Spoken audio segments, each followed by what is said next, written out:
Hi friends, welcome to Anjali home point.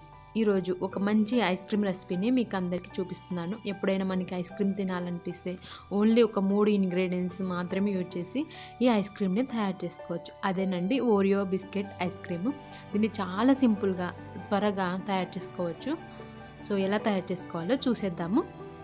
ఒక పెద్ద bowl తీసుకోవాలి. అందులో అమూల్ ఫ్రెష్ క్రీమ్ని తీసుకోవాలి. ఇలా ఫ్రెష్ క్రీమ్ యాడ్ చేసుకున్న తర్వాత విస్కర్తో బాగా మిక్స్ చేసుకోవాలి.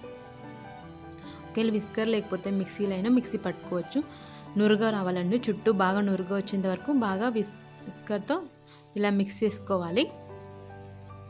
ఇప్పుడు ఇందులో ఒక 1/2 కప్పు కండెన్స్డ్ మిల్క్ని యాడ్ చేసుకోవాలి. కండెన్స్డ్ మిల్క్ స్వీట్నెస్ కోసం యాడ్ చేస్తున్నాను ఇక్కడ నేను. దీన్ని నేను ఇంట్లోనే ప్రిపేర్ చేశానండి. దీన్ని ఎలా ప్రిపేర్ చేశానో ఆల్రెడీ నేను వీడియో చేశాను. ఎండ్ స్క్రీన్లో అండ్ డిస్క్రిప్షన్ బాక్స్లో లింక్ ఇస్తాను, ఒకసారి చెక్ చేయండి. 1 కప్పు ఫ్రెష్ క్రీమ్కి 1/2 కప్పు వరకు కండెన్స్డ్ మిల్క్ తీసుకోవాలి. ఇక్కడ ఓరియో బిస్కెట్ ప్యాకెట్ తీసుకుంటున్నా. ఇది 250 గ్రామ్స్. నేను ఇక్కడ అన్ని బిస్కెట్స్ యూజ్ చేయడం లేదు. ఒక 2 పక్క నుంచి మిగతా అన్ని బిస్కెట్స్ తీసుకొని ఒక మిక్సీ జార్లో చిన్న చిన్న ముక్కలుగా వేసుకున్నాను. ఇప్పుడు దీన్ని కోర్స్గా గ్రైండ్ చేసుకోవాలి. దీన్ని కొద్దిగా వేసుకుంటూ ఈ ఫ్రెష్ క్రీమ్లో కలుపుకోవాలి. 1 కప్పుకి 1/2 కప్పు కండెన్స్ మిల్క్, అంటే ఈ ఓరియో బిస్కెట్లలో చాక్లెట్ ఫ్లేవర్ తీసుకున్నాం కాబట్టి ఆ స్వీట్నెస్ సరిపోతుంది, పర్ఫెక్ట్గా ఉంటుందండి. ఒకవేళ మీరు స్వీట్నెస్ ఇంకొద్దిగా ఎక్కువ తీసుకుంటే కనుక, ఎక్కువ కావాలనుకుంటే ఇంకొద్దిగా కండెన్స్డ్ మిల్క్ని యాడ్ చేసుకోవచ్చు. అలా బాగా మిక్స్ చేసుకున్న తర్వాత ఒక ఎయిర్ టైట్ కంటైనర్ తీసుకోవాలి. ఇందాక మిక్స్ చేసుకున్న ఐస్ క్రీమ్ మిశ్రమాన్ని అంతా ఈ కండెన్స్డ్ మిల్క్లో ఈ ఎయిర్ టైట్ కంటైనర్లోకి ట్రాన్స్ఫర్ చేసుకోవాలి.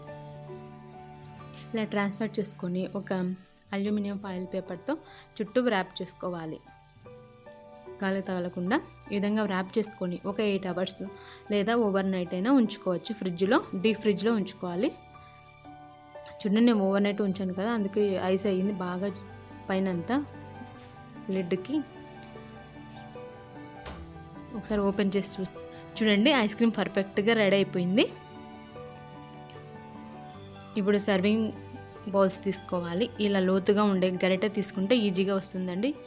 ఇలా సర్వింగ్ బౌల్స్లోకి ట్రాన్స్ఫర్ చేసుకొని అండ్ పైన ఓరియో బిస్కెట్ చిన్న చిన్న ముక్కలుగా కట్ చేసుకొని వేసుకొని సర్వ్ చేసుకుంటే చాలా టేస్టీగా ఉంటుంది. అండ్ టేస్ట్ కూడా చాలా డిఫరెంట్గా ఉంటుంది. ఐ హోప్ ఈ వీడియో మీకు అందరికీ యూజ్ అవుతుంది అనుకుంటున్నాను. Thanks for watching. మీకు కనుక ఈ వీడియో నచ్చినట్లయితే లైక్ చేయండి, షేర్ చేయండి, మా ఛానల్ని సబ్స్క్రైబ్ చేసుకోండి. Bye friends.